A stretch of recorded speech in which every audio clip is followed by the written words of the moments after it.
जेठ मास महात्म्य सप्तम अध्याय कथा। सूत जी बोले, हे ऋषियों, अब मैं आपको जेठ मास महात्म्य का सप्तम अध्याय सुनाता हूँ। यह कथा बताती है कि ज्येष्ठ मास में पीपल वृक्ष, जल दान और भगवान विष्णु की भक्ति का कितना महत्व है। जो श्रद्धा से इस कथा को सुनता है उसके जीवन के संकट दूर होते हैं और भगवान विष्णु की कृपा प्राप्त होती है। प्राचीन नगर की कथा है। बहुत समय पहले सरयू नदी के तट पर एक सुंदर नगर था, धर्मपुरी। उस नगर में एक धनी साहूकार रहता था जिसका नाम था विष्णुदत्त। विष्णुदत्त अत्यंत धनवान था।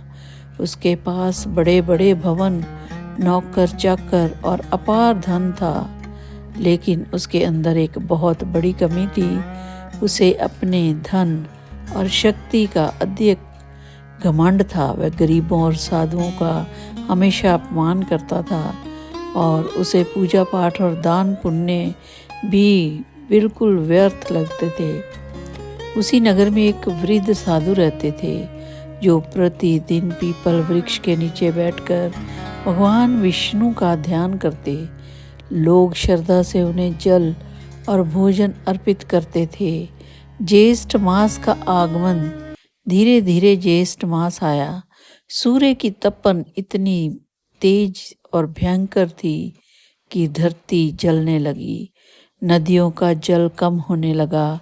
पशु पक्षी प्यास से व्याकुल रहने लगे। ऐसे समय में नगर के लोग प्याऊ लगवा रहे थे, पीपल वृक्ष को जल चढ़ा रहे थे और भगवान विष्णु की पूजा कर रहे थे। लेकिन विष्णुदास इन सब का मजाक उड़ाता। वह कहता, इन पेड़ों को पानी देने से क्या होगा? धन ही सबसे बड़ा भगवान है।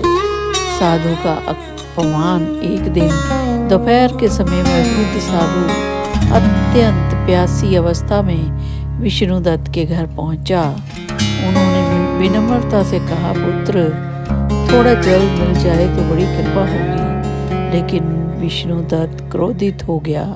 उसने कहा, जाओ यहाँ से, मैं मुफ्त को लोगों को कुछ नहीं देता। इतना ही नहीं, उसने अपने सेवकों से साधु को धक्का देकर बाहर निकलवा दिया। साधु ने शांत स्वर में कहा, हे विष्णुदास, तुम्हारा घमंड ही तुम्हारे विनाश का कारण बनेगा। उस रात से ही विष्णुदास के जीवन में संकट शुरू हो गए। उसके गोदाम में आग लग गई, व्यापार में भारी नुकसान होने लगा, घर में रोग और कलह फैल गई। धीरे धीरे उसका सारा धन समाप्त होने लगा। विष्णुदत्त भयभीत हो गया। उसे समझ भी नहीं आ रहा था कि यह सब क्यों हो रहा है। एक रात विष्णुदत्त ने स्वप्न में देखा, चारों ओर अंधकार है और दूर एक विशाल पीपल वृक्ष है और उस वृक्ष के भीतर से दिव्य प्रकाश निकल रहा है। और तभी वहाँ समय भगवान विष्णु प्रकट हुए। भगवान बोले, हे विष्णुदत्त, जिस पीपल वृक्ष का तुमने अपमान किया वही मेरा निवास है। ज्येष्ठ मास में प्यासे को जल न देना, साधुओं का अपमान करना और बहुत बड़ा पाप है। विष्णुदास रोने लगा, प्रभु, मुझे बहुत बड़ी भूल हो गई। क्या कृपा करके मुझे क्षमा करेंगे? यदि तुम सच्चे मन से पश्चाताप करोगे, भगवान बोले, और थोड़ा सेवा दान करोगे तो तुम्हारे पाप क्षमा हो सकते हैं। और इसी से सुबह होते ही विष्णुदास बदल चुका था। वह सीधे उसी पीपल वृक्ष के पास पहुंचा जहां साधु ध्यान करते थे, लेकिन साधु वहां नहीं थे।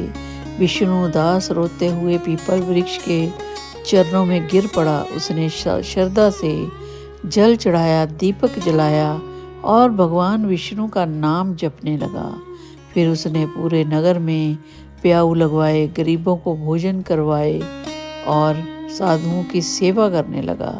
धीरे धीरे उसके जीवन के संकट समाप्त होने लगे। उसके घर में फिर से सुख और शांति लौट आई, लेकिन अब उसके अंदर घमंड नहीं था। एक दिन प्रातःकाल जब वह पीपल वृक्ष की पूजा कर रहा था, तभी पूरा वृक्ष दिव्य प्रकाश से चमक उठा और वहां समय भगवान विष्णु प्रकट हुए।